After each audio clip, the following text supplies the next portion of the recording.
Universe நேயர்களுக்கு எனது அன்பான வணக்கத்தை தெரிவித்துக் கொள்கிறேன் தோழர்களே. நடிகர் ராஜேஷ் பச்சை தமிழன், தமிழ்நாட்டில் பிறந்து தமிழ்நாட்டிலே மரணித்திருக்கக்கூடிய தமிழ் கிராமங்களை உள்ளடக்கிய ஒரு கிராமத்தில், புதுக்கோட்டை மன்னார்குடியைச் சேர்ந்த ஒரு கிராமத்தில் பிறந்த ஒரு நடிகர். ஆனால் ராஜேஷ்க்கு வந்து ஒரு திராவிட இயக்க பின்னணி இருக்குது. அவங்க குடும்பம் ஒரு பெரிய குடும்பம். அதில் அவங்க அப்பா காலத்திலிருந்து, அவங்க தாத்தா காலத்திலிருந்து அவர் காலம் வரைக்கும் ஒரு ஜெனுனான வாழ்க்கையை வாழ்ந்திருக்கிறார். அவர் ஒரு கிறிஸ்தவ குடும்பத்தை சேர்ந்தவர். சரி, இதில் நம்ம யூனிவர்சிட்டி பதிவு செய்கிற அளவுக்கு அவருக்கு என்ன செய்தி இருக்குது? ஒரு வரலாற்று செய்தியான செய்திகளை மட்டும்தான் இதில் பதிவு செய்கிறோம். நம்ம இதில் வரக்கூடிய செய்திகள் ஒவ்வொன்றுமே தவிர்க்க முடியாத ஒரு செய்தியாக இருக்கும். அதில் எனக்கு மனதை பாதித்த என்று சொல்வதை விட மனதில் ஒரு ஆச்சரியம் நடந்தது. ராஜேஷ் மரணம் இயற்கையில் இந்த வயசில் அவர் போயிருக்க வேண்டாம். நடிகர் இப்போ சினிமா ப்ரொடியூசரில் சித்ரா லட்சுமணன் அவர்கள் இருக்கிறத போல் ராஜேஷ் ரொம்ப ஆக்டிவாக இருப்பார். நீங்கள் மற்ற ஆளுங்கள்லாம் பார்த்திங்கன்னா கசகசன்னு அவங்க சார்ந்த ஒரு இடத்துல சுற்றிக்கிட்டு தேவையில்லாத பேசிக்கிட்டு வச்சுக்கிட்டு இருப்பாங்க. ஆனால் இவர் அப்படி கிடையாது. ஒரு தமிழர்களோட கலாச்சாரம் பண்பாட்டில் அவர் ரொம்ப தெளிவாக இருப்பார். நான் அவரை தீநகரில் இருக்கக்கூடிய இந்திய ஜனநாயக வாலிபர் சங்கத்தில் இருக்கக்கூடிய, அதாவது எப்படி சொல்கிறேன்னா யூசிபிஐங்கிறது, அந்த கட்சியில் இருக்கக்கூடிய ஒரு கூட்டத்தில் வச்சு தான் நான் சந்தித்தேன். எங்கே சந்தித்தேன் அப்படின்னு கேட்டால், ரஷ்ய கலாச்சார மையத்தில் நான் சந்திக்கிறேன். குறைந்தபட்சம் ஒரு 3 ஆண்டுகளுக்கு முன்னால், சரியாக சொல்லப்போனால் ஒரு 3 ஆண்டுகளுக்கு முன்னால் அவரை நான் சந்திக்கிறேன். அங்கே ஒரு அரை மணி நேரம் பேசினார். அந்த இடத்துல ரஷ்ய தூதர் இருக்கிறாரு, கொரிய நாட்டு தூதர் இருக்கிறாரு. அவரோடு நான் புகைப்படமும் எடுத்திருக்கிறேன், அவரோட சந்தித்து பேசியிருக்கிறேன். அன்றைக்கி ஒரு அற்புதமான பேச்சை கொடுத்தார். அந்த இடத்துல தான் முன்னாள் நீதிபதி ஹரிபரந்தாமன், கரெக்டாக இன்னைக்கு ஒரு ஹரிபரந்தாமன் அங்கே தான் இருந்தார். அவரும் அந்த இடத்துல ஒரு அருமையான சொற்பொழிவு ஒன்றை கொடுத்துட்டு, வெளிநாடுகளோடு இந்திய நாடுகள் இருக்கக்கூடிய நம்ம நாட்டு கலாச்சாரம் பண்பாடு எப்படி இருக்கணும் அப்படின்னு சொன்னார். ஆனால் ஆக்சுவலாக அவர் ஒரு கம்யூனிச இயக்க சித்தாந்தவாதி இல்லை. ஆனால் கம்யூனிசம் மேல் பேரன்பு கொண்டவர். திராவிட இயக்கத்தோட ஈடுபாடு அவருக்கு கிடையாது. ஆனால் திராவிட இயக்கத்தின் மேல், அந்த சித்தாந்தத்தின் மேலே இவருக்கு பெரும் நம்பிக்கை உண்டு. சாதி மத வெளிப்பில் அவர் சாதியெல்லாம் அவர் உள்ள சொல்லவே முடியாது. மதங்கள்லேயும் அவரை பேசுகிறதுக்கு பெரிய இது கிடையாது. ஆனால் அவர் கிறிஸ்தவ மார்க்கத்தை சேர்ந்தவர். கிறிஸ்தவ மார்க்கத்தை அவர் சேர்ந்தாலும் இந்து மத பண்பாட்டிலும் கலாச்சாரங்களிலும் அவர் மிக ஆழ்ந்த நம்பிக்கை வச்சிருக்கிறவர். சரி, அது போக இன்னொரு என்ன சொல்லணும்னு கேட்டீங்க அப்படின்னா, ஜோசியத்தில் நம்பிக்கை உள்ளவர், முழுக்க முழுக்க ஜோசியத்தில் நம்பிக்கை உள்ளவர். அதே நேரம் மதமாச்சரியங்கள் இல்லாத ஒரு நாடி ஜோசியம் இருக்கு இல்லையா, முற்பிறவி, அதுக்கு முன்னால் இருக்கக்கூடிய பிறவிகள், அது மேலெல்லாம் ஒரு பெரிய நம்பிக்கை இருக்கிறவர். மதங்களில் முழுமையாக நம்பிக்கை இருக்கக்கூடியவர்கள் சார்ந்த கடவுளை மட்டும்தான் அவர்கள் நம்புவாங்க. மற்ற விஷயத்தை அவங்க நம்ப மாட்டாங்க, வைக்க மாட்டாங்க. ஆனால் இவர் அப்படி கிடையாது. எல்லா இடங்களிலும் பயணிக்கக்கூடிய ஆள். அது போக தனக்குத்தானே கல்லறை வைத்து கொண்டவர். அதுதான் மெயின் பாயிண்ட். அவர் பாருங்களேன், அவர் நடிக்கிற படங்கள் எல்லாம் ரொம்ப ஜெனூனான படங்களாக இருக்கும், பேசப்படக்கூடிய கேரக்டராக இருக்கும்.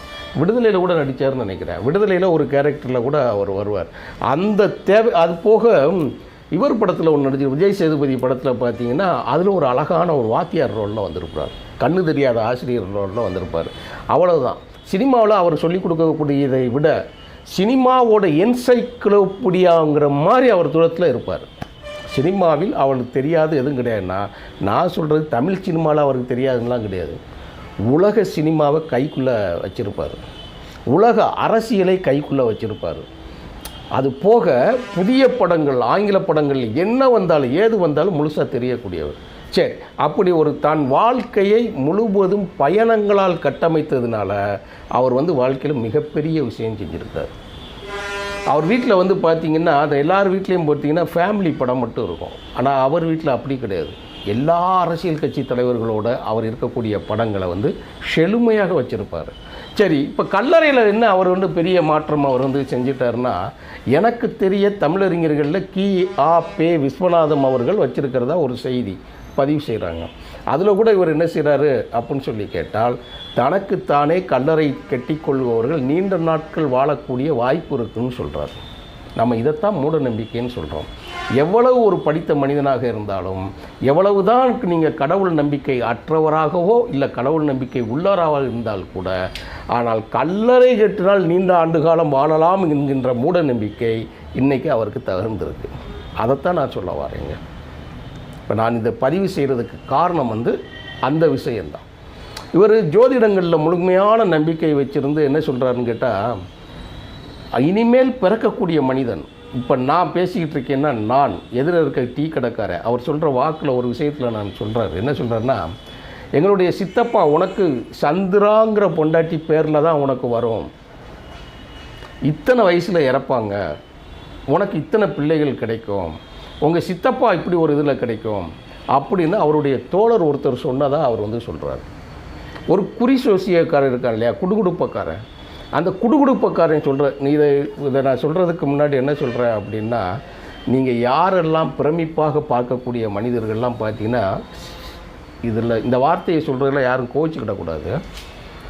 எது தவறான விஷயமோ, எது நடக்கவே நடக்காத விஷயங்களில் ஒரு பெரிய நம்பிக்கை வச்சுருப்பாங்க. மிகப்பெரிய அரசியல் கட்சி தலைவர்கள் உள்ளிட்டவர்கள். ஏன்னா அவங்களுக்கு அவ்வளோ ஒரு நெருக்கடியான நிலைமையை உருவாக்கிறோம். அதனால தான் அவருடைய யூடியூப் சேனலே பார்த்திங்கன்னா ஓமில் ஆரம்பித்து வச்சுருப்பார். ஓமில் ஆரம்பித்து அவர் செய்திகளை முழுக்க ஜோதிட செய்திகளை சொல்கிறார். அவருக்கு என்ன நடந்துருச்சு, இப்போ முக்கியமான பிரச்சனைகளில் அவருக்கு என்ன நடந்துருச்சு அப்படின்னு கேட்டிங்கன்னா, ஜெர்மனிக்கு போயிட்டு கார்ல் மார்க்ஸோட கல்லறையை அவர் பார்த்து அமெரிக்காவில் இருக்கக்கூடிய அந்த செய்திகளை கல்லறைகளெல்லாம் அவர் பார்க்குறாரு. ஃப்ரான்ஸுக்கு எல்லா இடங்களுக்கும் போகிறாரு. உலகம் முழுவதும் அவர் எல்லா இடங்களுக்கும் போய் வருகிற போது கார்ல் மார்க்ஸை நீங்கள் யாராலும் தவிர்க்க முடியாத மனித குலத்தின் மகத்தான மனிதர்கள் முதல் மனிதன் அவர் தான் இன்னைக்கு வரைக்கும். அதுக்கு பிறகு தான் முகமது நபியை முதல் இடத்துல வைக்கிறாங்க ஒரு சமூக மாற்றத்திற்காக. ஆனால் கார்ல் மார்க்ஸ் தான் முதல் இடத்தில் இருக்கக்கூடிய அந்த இடத்த இட்டு நிரப்ப முடியாத இடம். அதில் என்ன ஆச்சுன்னா அவர் ஃபேமிலி ஸ்ட்ரக்சர் அது உள்ளே வச்சுருக்கிறாங்க. கார்ல் மார்க்ஸ் உருவாகிறதுக்கு அவருடைய மனைவி ஜெனி எந்த அளவுக்கு முக்கியத்துவமாக இருந்தது. அவர் கண்ணு முன்னாடியே பிள்ளைகள் இறந்த இதுகளில் அவர் மனைவியை அடக்கம் பண்ணுறது கூட பார்க்குறதுக்கு இவர் போக முடியாத நிலைமையில் மார்க்ஸ் இருந்தார். மார்க்ஸை படித்தவை மார்க்ஸையும் பெரியாரையும் படித்தவர்கள் தன் வாழ்நாளில் முழுமை அடைஞ்சிருவாங்க அவங்க. ஆனால் அதையெல்லாம் படித்த ராஜேஷ் கல்லறையில் போய் பார்த்துட்டு அந்த கல்லறை இப்படி இருக்கணும்னு சொல்லி அவருடைய அப்பா, அவருடைய அம்மா, அவருடைய மனைவி, அப்புறம் அவருக்கான அந்த சேஃப் உள்ளே வச்சுருக்கிறாங்க போது தமிழ்நாட்டில் நமக்கு ஆச்சரியம். இதில் நான் ஒரு செய்தி சொல்கிறேன். நான் ஆச்சரியப்பட்ட ஒரு செய்தி, ஆச்சரியப்பட்டேன்னா ரொம்ப வினோதமாக இருந்தது. நான் இதுக்கு முறைக்கு எனக்கு 56 வயது ஆகுது. இந்த 56 வயசில் அன்னைக்கு நான் ஒரு 52 வயசு வரைக்கும் எனக்கு அந்த விஷயம் தெரியாது. என்னுடைய நண்பர், துபாய் நண்பர், பெயர் வேண்டாம், அவர் இன்றைக்கும் இருக்கிறாங்க, ஆரோக்கியமாக இருப்பாங்க, சேனலை பார்க்கக்கூடிய வாய்ப்பு அவருக்கு கூட கிடைக்கும். அவங்க அப்பா தவறிட்டார். எனக்கு ஃபோன் மூலமாக தகவல் சொல்கிறாங்க, இந்த மாதிரி அப்பா தவறிட்டாங்க, இப்போ போகணும்னு சொல்லிட்டு, சரி நான் வர்றேனே வந்துடுறேனே அப்படின்னு பார்க்குறேன். இன்றைக்கி வர முடியாதுன்ட்டு நான் போயிட்டேன். 2வது நாளில் நான் 3வது நாள் போகிறேன். 3வது நாள் போனவுடனே நாகர்கோயிலிருந்து திருப்பரப்புக்கு போகிற வழியில் ஒரு இடம், நான் ஏரியாவை கூட சொல்கிறேன், திருப்பரப்புக்கு போகிற வழியில் பத்மநாதபுரம் அரண்மனையை தாண்டி ஒரு ஊர், எனக்கு சரியாக அந்த ஊர் பேர் எனக்கு சொல்ல தெரியல.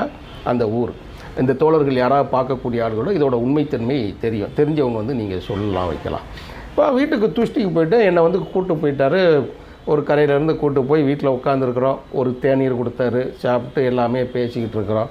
எனக்கு என்னென்னா, அவங்க அப்பாவை அடக்கம் பண்ணங்களே ஒரு ஃபோட்டோ வச்சுருக்குறோம், போகணுன்னு ஒரு மாலை வச்சுட்டு போகணும். நான் மாலை வாங்கிட்டே போயிருக்கிறேன். மாலை வாங்கிட்டு போன பிறகு வீட்டில் போட்டால ஒன்றும் இல்லை, போவண்ணேன்னு போய் சொல்லிட்டாரு.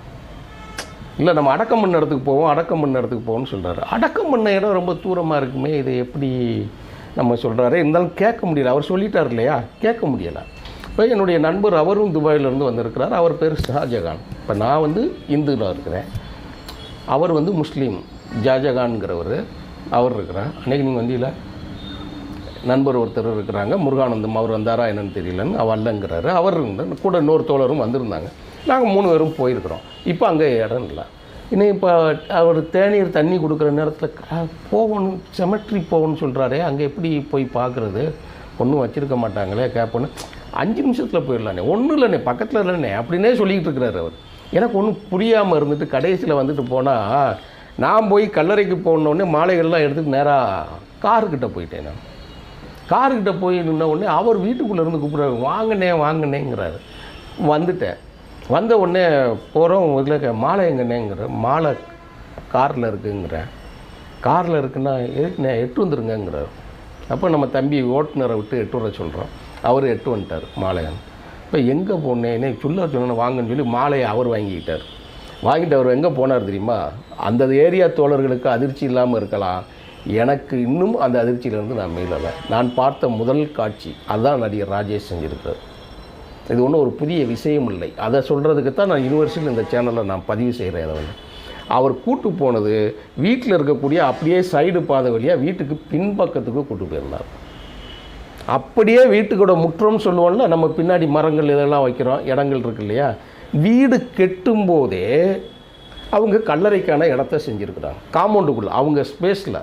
இப்போ நீங்கள் 2.5 சென்ட் 3 சென்ட் 5 சென்ட் இருக்குன்னா அந்த வீட்டுக்கு பின்னாடியே நம்ம வீட்டில் எத்தனை பேர் இருக்கா, அம்மா அப்பா இருக்கிறாங்க.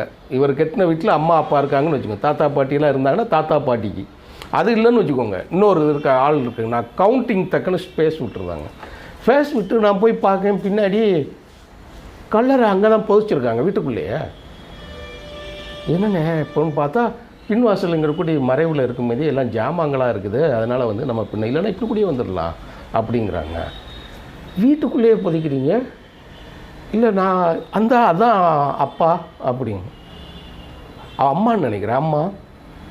அம்மா அதான் அம்மா சமாதி உள்ளே வச்சுருக்குறோம். பக்கத்துலேயே தான் அப்பா வந்தால் இந்தங்களுக்குள்ளே வச்சுருக்குன்னா. இப்போது பேசுகிறதுக்கு நேரம் இல்லை. மாலையை வச்சு அஞ்சலி செலுத்திட்டு கேட்கும்போது அது தாத்தா, இது பாட்டி அப்படின்னு சொல்லிவிட்டு, இப்போ எங்கள் சித்தி வீட்டில் இடம் இல்லை, இது எங்கள் சித்தி அப்படின்னு சொல்லிவிட்டு பார்த்ததை நேரில் கண்ணால் கண்டவன் நான். வீட்டு காம்பவுண்டுக்குள்ளே பின்னாடி கல்லறை வைத்திருக்கிறார்கள். கேட்டால் எங்கள் ஏரியாலெலாம் எங்கள் வீட்டில் பெரியவர்கள் இறந்தால் நாங்கள் எங்கள் வீட்டுக்குள்ளேயே அடக்கம் பண்ணிக்கிடுவோங்கிறாங்க. இது இந்து மதத்தை சேர்ந்தவர்கள், மற்ற மதத்தில் இருக்கக்கூடிய சேர்ந்தவங்க இந்த சுடுகாட்டுக்குள்ளேருந்து பேய் வந்துடும், பூதம் வந்துடும் அப்படின்னு சொல்கிறவங்களாம் இதை பார்த்தா ஒரு நிமிடம் நான் கேட்டால் உங்களுக்கு இருக்கக்கூடிய யாராவது தோழர்கள், ஏரியாவை சொல்லிட்டேன், திருப்பரப்பு பத்மநாபபுரம் ஏரியா தாண்டி அந்த ஏரியா கிறித்தவ மக்கள் வீட்டுக்குள்ளேயே கல்லறை வைத்திருக்கக்கூடிய, அவர்கள் வணங்கக்கூடிய கல்லறையினால்னு அவங்களுக்கு அறிவிக்கிறாங்க இல்லையா, அதை அவங்க வீட்டுக்குள்ளேயே வணங்கக்கூடிய காட்சியை நான் பார்த்தேன். ரொம்ப ஆச்சரியமாக இருக்கு. அதனால் வந்து எல்லா ஏரியாக்கள்லேயும், பேப்பர்கள்லேயும், யூடியூப் சேனல்கள்லேயும் தனக்குத்தானே கல்லறை கட்டிய ராஜேஷ்ங்கிற செய்தி பெருசாக வரும்போது எனக்கு இந்த செய்தி தான் ரொம்ப பெருசாக இருந்தது. உலகத்தில் தலைவர்கள்லாம் இருக்கிறாங்க, நிறையா பேர் இதுகளில் வச்சுருக்கிறாங்க. வீட்டுக்குள்ளே நீங்கள் கல்லறை கட்டி நீங்கள் பார்த்துருக்குறீங்களா? கிடையாது. தமிழ்நாட்டில் இருக்கிறது. எப்படி நடுகள் வழிபாடு இருக்கிறதோ தமிழர்களிடையே இருக்கிறது, அது கிறித்தவ மக்களிடம் பெரும்பாலும் இருக்கிறது. நான் எனக்கு தெரிஞ்சு எங்கள் இடங்களில் வந்து குழந்தைகள் இறந்துட்டு அந்த வீட்டு முற்றத்திலேயே அங்கனக்குள்ளேயே புதைக்கிறத நான் பார்த்துருக்குறேன். எங்கன்னாலேயே நானே பார்த்துருக்குறேன். இதனால் ஒரு பெரிய விஷயம் இல்லை. ராஜேஷ் மனிதநேயம் உள்ள ஒரு மகத்தான மனிதன், நல்ல கல்வியாளர், நல்ல பண்பாளர். அதனால தான் தமிழ்நாட்டில் இருக்கக்கூடிய மிக முக்கியமான ஆளுமைகள் எல்லாம் அவருக்கு போய் அஞ்சலி செலுத்தியிருக்கிறாங்க. எங்கேயும் போகாத இளையராஜாவே போயிருக்கக்கூடிய செய்தி நமக்கு பெரிய ஆச்சரியத்தை கொடுக்கறது. ரஜினிகாந்த் வந்திருக்கிறாரு. எல்லா தலைவர்களும் அவருக்கு போய் இரங்கல் தெரிவிச்சிருக்கிறாங்க. அனைத்து கட்சிக்கும் வேண்டப்பட்டவர்.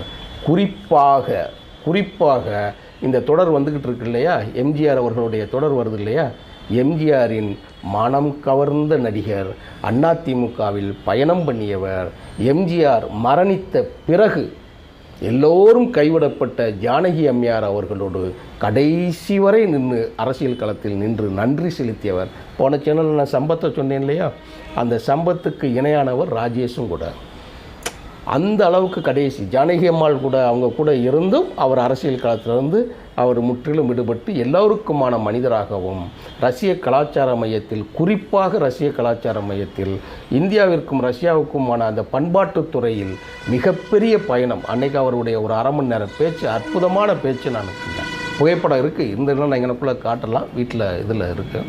அவர் கூட அன்னைக்கு தாவண்ணா பாண்டியன் அவர்கள் உரையாற்றினால், கரிபரந்தாமன் உரையாற்றினால், அன்னைக்கு அவருடைய மனித நேயத்தை பார்க்கக்கூடிய வாய்ப்பு இருந்தது. ஆனாலும் மூட நம்பிக்கையில் திளைத்து இருந்தார். அந்த மூட நம்பிக்கையின் அடிப்படையில் தான் அவர் வாழ்ந்தார்.